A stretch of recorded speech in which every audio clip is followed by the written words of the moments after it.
You will hear a telephone conversation about house facilities. First, you have some time to look at questions 1 to 4.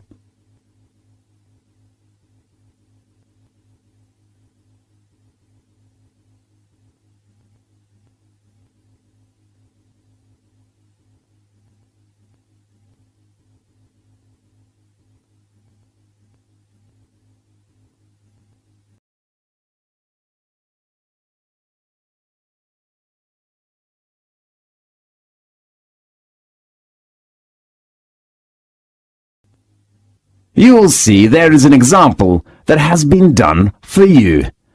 On this occasion only, the conversation relating to this will be played first. Good morning, Campus Flat Agency. How can I help you? Good morning. I'm ringing to complain about problems with my flat's facilities. Fine. May I take down your details first?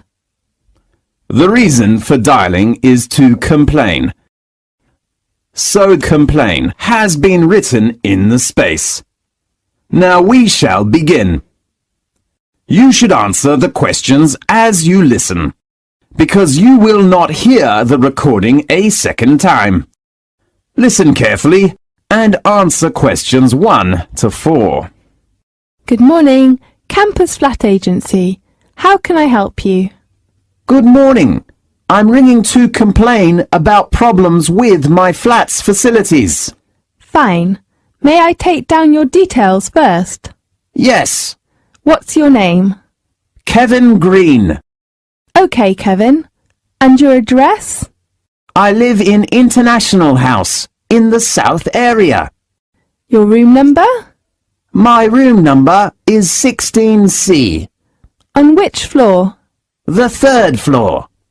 OK. 3rd floor, room 16C. Are you a registered student at the university? Yes, I am. What's your registration number? It is KG6037. OK. What's your faculty? Computer science. How long is your flat lease? I'm not sure. Let me check. It is 1 year. How long have you been in the flat? Just 2 months. Now, look at questions 5 to 10.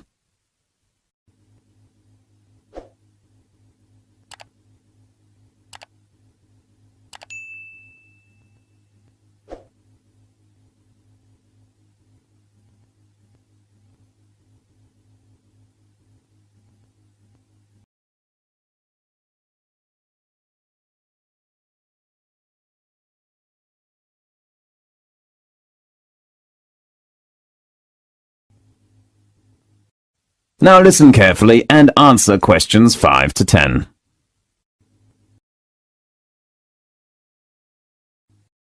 Well, what are the problems that you've been having? The first thing is the bathroom tap. Let me take notes. Tap in your bathroom. What's wrong with it? It is leaking. I'd really hope to get that replaced right now. OK. How about this afternoon? That's great. Anything else? The next one is the stove in the kitchen. What's the trouble with it? You know, the stove is not a new one when we moved into the flat. Yes. Does it work? No.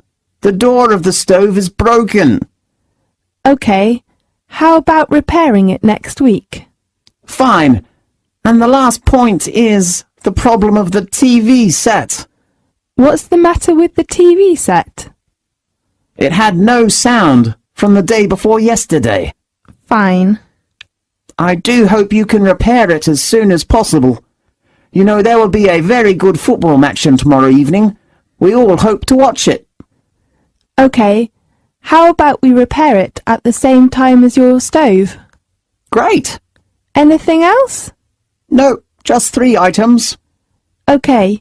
We will get a repairman over to you tomorrow afternoon. Are you available at that time? I will return to the flat at about 4 o'clock. So, How about 5 o'clock? Fine. You can contact the repairman if your time will be changed. Okay. His phone number is 654 33747. Right. Do you have any questions? Let me think. Yes. How about the repair fee? Usually, the price is at least £5, but you just used 2 months, so we offer free repair. That's so great. Thank you very much. You're welcome. Goodbye. Goodbye. This is the end of section 1. You now have half a minute to check your answers.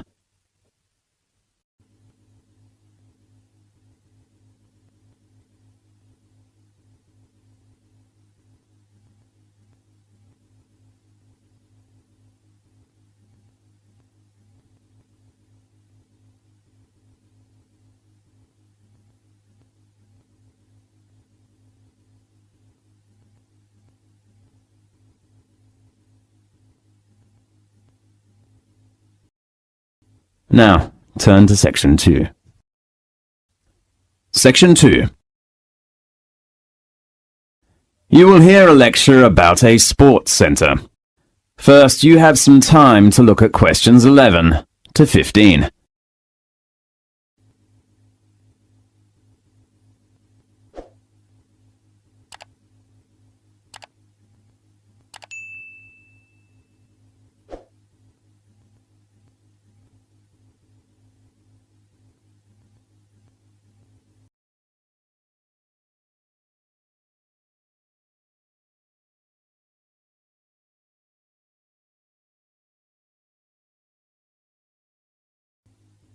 Now, listen carefully and answer questions 11 to 15.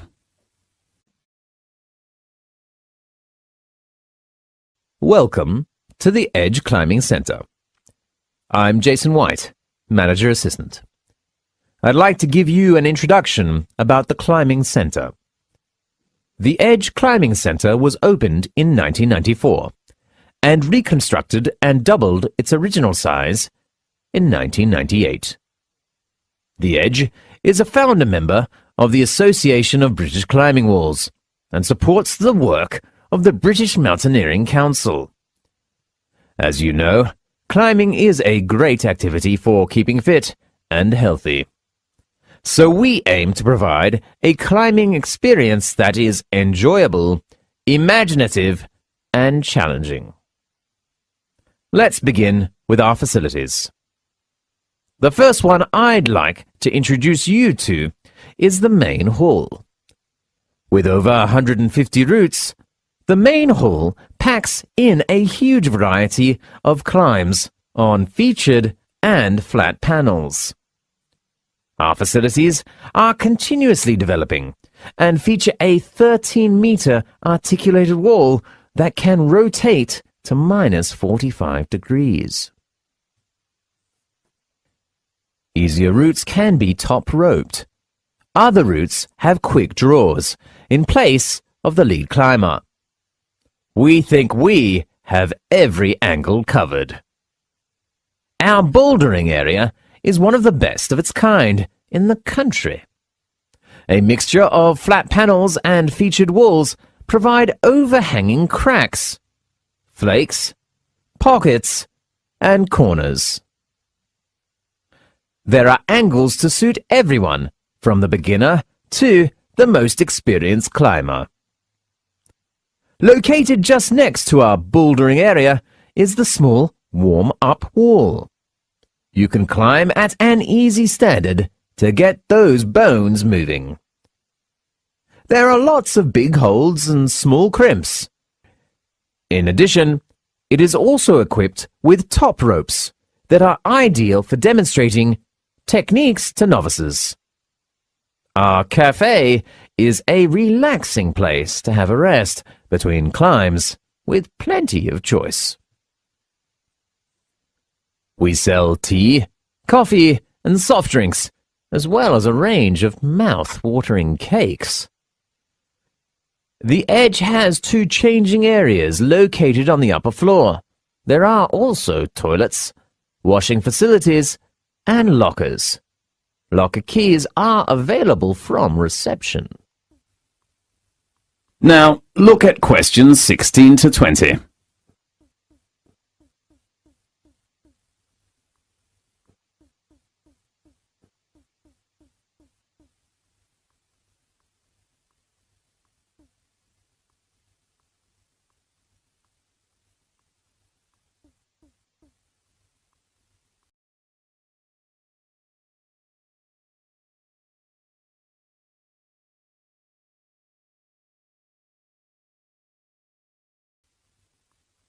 Now listen carefully and answer questions 16 to 20.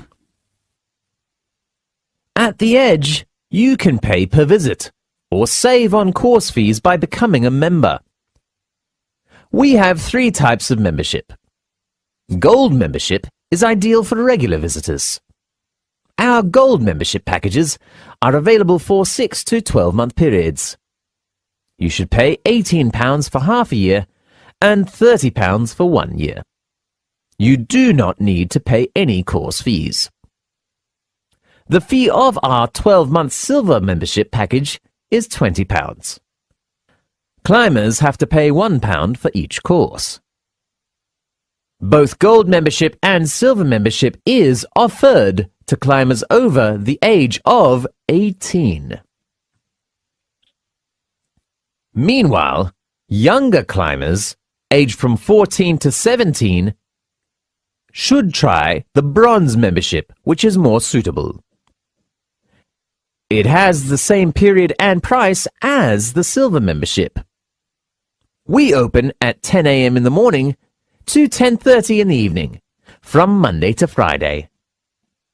We are open until 8 o'clock in the evening on weekends. Please pay attention. We do not open on bank holidays.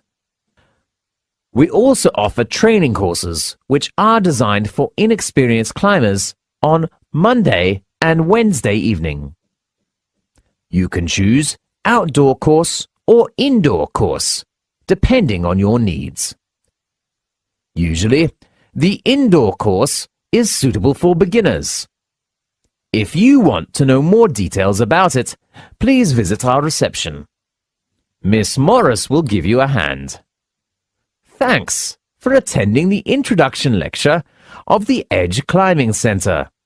I hope you will enjoy our facilities in the future. This is the end of section 2.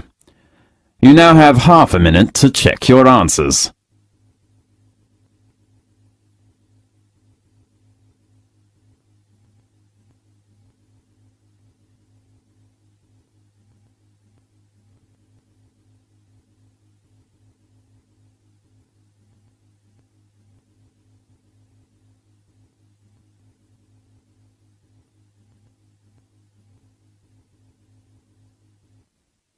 Now turn to section 3.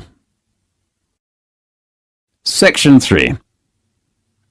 You will hear a lecture about a university library. First, you have some time to look at questions 21 to 25.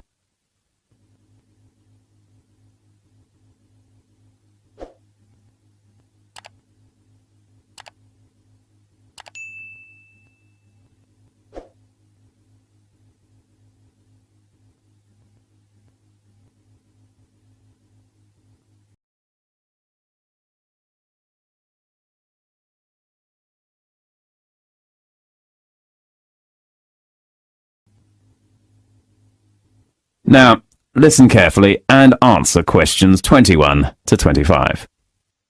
Well, first of all, welcome to the orientation tour of University Library. I'm David White, a library staff here. I know all of you are new students. You will probably need some sort of guidance to help you to use the library effectively for your studies and research. Today, I'd like to introduce you to the different parts and functions of the library. Now, let's start on a tour from the entrance here. As you can see, there are 3 floors. First of all, I will introduce you to the ground floor. There are 3 parts of the ground floor. The first one that we face now is the reception. It supplies library information to all visitors. As a new student, you should apply for your library card first before using the library resources. Remember to take one passport photo and your union card when you come here to register. Next to it is the computer section on the right entrance. As you see, there are 10 computers for students to search library resources, such as reference books. You can also search the library information by using your own laptop in the house, but you should get your username and password when you register in the computer center tomorrow. The last section on the ground floor is the leisure bar. We make sure there is no food or drink in our reading room. If you are hungry, you can go to the leisure bar on the corner of the ground floor. It is a relaxed place. Drinks and snacks are supplied there. The large section on the second floor, located in the center, is called the reference room. You will find all kinds of textbooks, literature materials, or dictionaries in the room. Near to it is a small room called the closed reserve room. According to library rules, important reference books cannot be taken away from the library, so students have to sit in the closed reserve room to read. Now look at questions 26 to 30.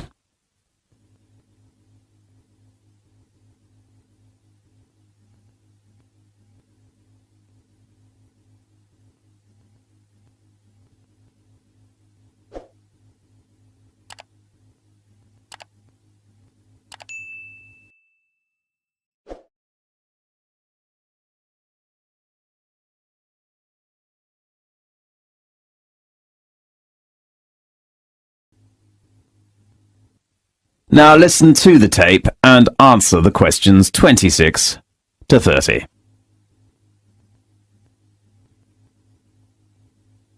The room opposite to the closed reserve room is the periodical room. We offer various current or back newspapers, magazines and journals. There is a small room called the audio-visual room next to it. You can find tapes or CDs or watch videos in there. If you want to photocopy some materials, you can go to the photocopy room on the right corner beside the stairs. We offer 5 computers, 4 photocopiers, and 4 laser printers there. You should deposit money in your library card first and then swipe your card before using the photocopier or printer. There are some rules. The first rule is that we do not accept coins. The second rule is to limit your session to half an hour at a time when the photocopier is busy or the printer is busy. The last important rule is that please do not start printing less than 10 minutes before the library closes. The reading room and meeting room are both located on the top floor. Now, we are in the big reading room with a glass roof. As you see, it is very bright and quiet in here.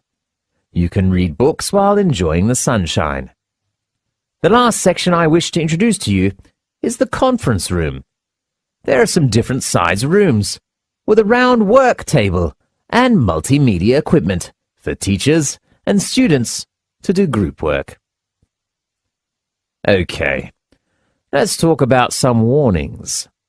First of all, you can reserve any reference book if they are on loan, but the available time is only 48 hours.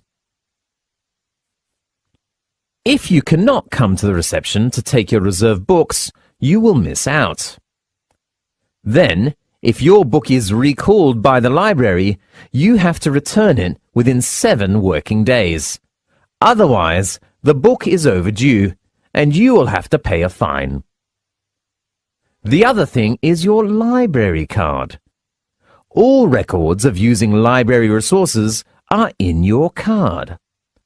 I hope you can keep your card safely. Especially, do not leave it in your student locker. If you lose it, please come to our reception to report the loss and apply for a new one in order to avoid further trouble. Good. Well, that's the end of the tour of the library. You can look around for yourselves now, and if you have any questions, please ask the advisor at the reception. This is the end of section 3. You now have half a minute to check your answers.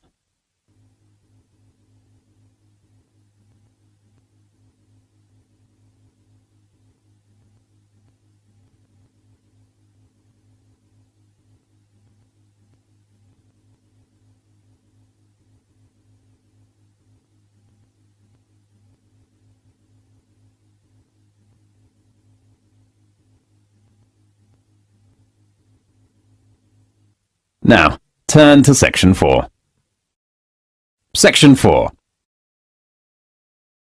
You will hear a lecture about British holidays. First, you have some time to look at questions 31 to 40.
Now listen carefully and answer questions 31 to 40.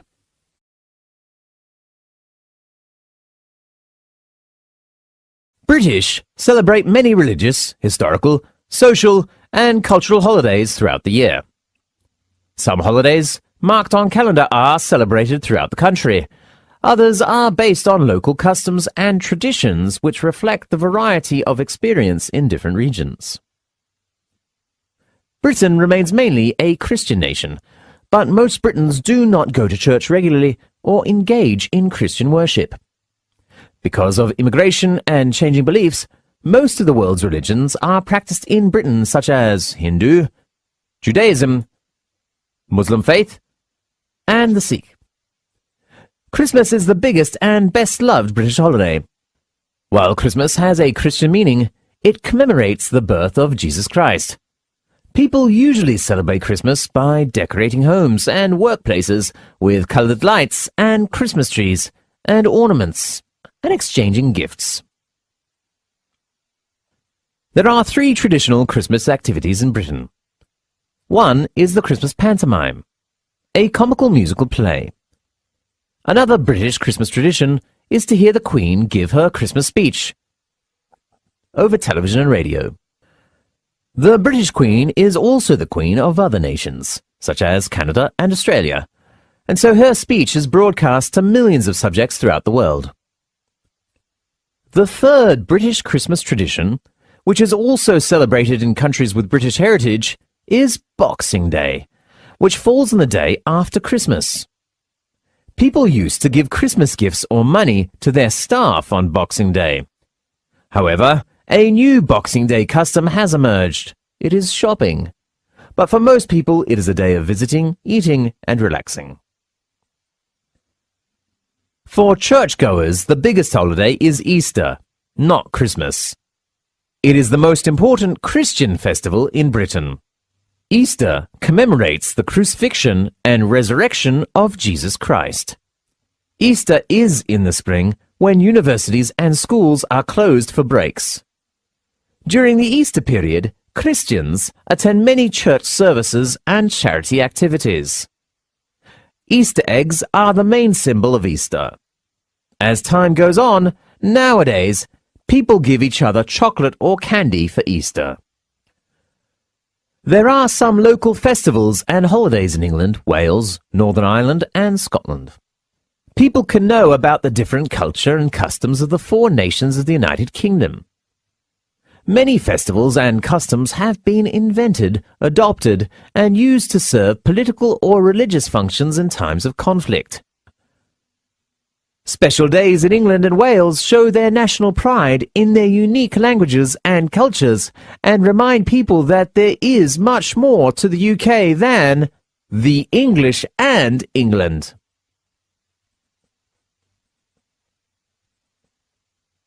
One truly English holiday in England is called Bonfire Night, celebrated in early November.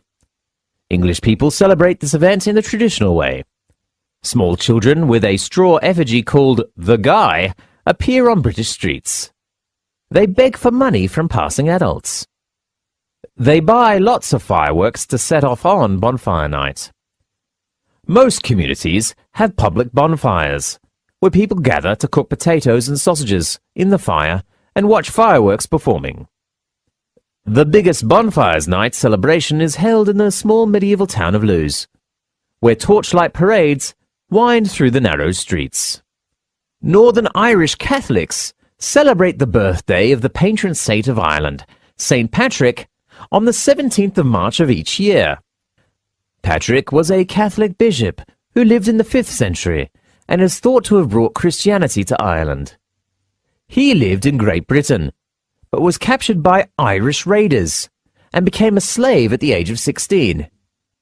He eventually escaped and returned to Britain. However, he accepted the invitation of the Irish and returned to Ireland to begin his successful missionary career. Most British people welcome the coming of the new year. In Scotland, New Year's Eve is called Hogmanay. It is on the 31st of December and is the major winter celebration. But Christmas is very quiet.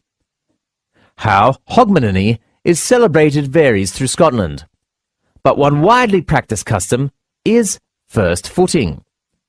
There is a superstitious belief that the first person to cross the threshold of a household in the new year can bring luck and prosperity.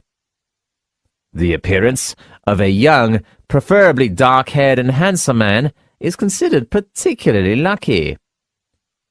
First-footers usually bring a bottle of alcohol, a lump of coal, or a peat as a gift and given a dram of whiskey as their reward. Halloween, the 31st of October, is another Scottish festival that comes from the great feast of the pagan Celt. It is particularly connected to ghosts. At parties, people dress up in strange costumes and pretend that they are witches. They cut horrible faces in pumpkins and put a candle inside which shines through the eyes. Children dressed in white sheets knock on doors at Halloween and ask if you would like a trick-or-treat. Usually hosts give them something nice, such as coins or candy. Otherwise, they make lots of noise at the front door. Wales has some of the oldest and richest literary, musical and poetic traditions in Europe. The most famous festival in Wales is the Eisteddfod. In each August, Welsh people hold a large Eisteddfod to remind people that Wales has had a very special cultural heritage. The highlight of the festival is to crown the 2 bards who have written the best poems of the festival. Nowadays, the Eisteddfod is the largest popular festival of music, making poetry and writing in Europe. The British calendar is full of holidays and festivals which show the different cultures and histories of the people who make up Britain. Such holidays and festivals not only remind people of how cultures change and influence each other, but also give people a chance to share in the rich cultural heritage of the United Kingdom. This is the end of section 4. You now have half a minute to check your answers.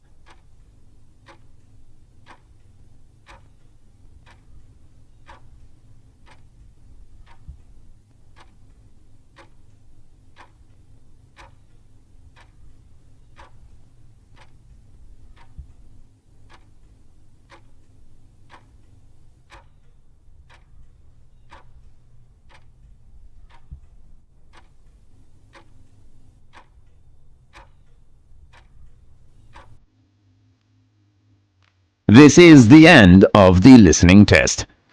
You now have 10 minutes to transfer your answers to the listening answer sheet.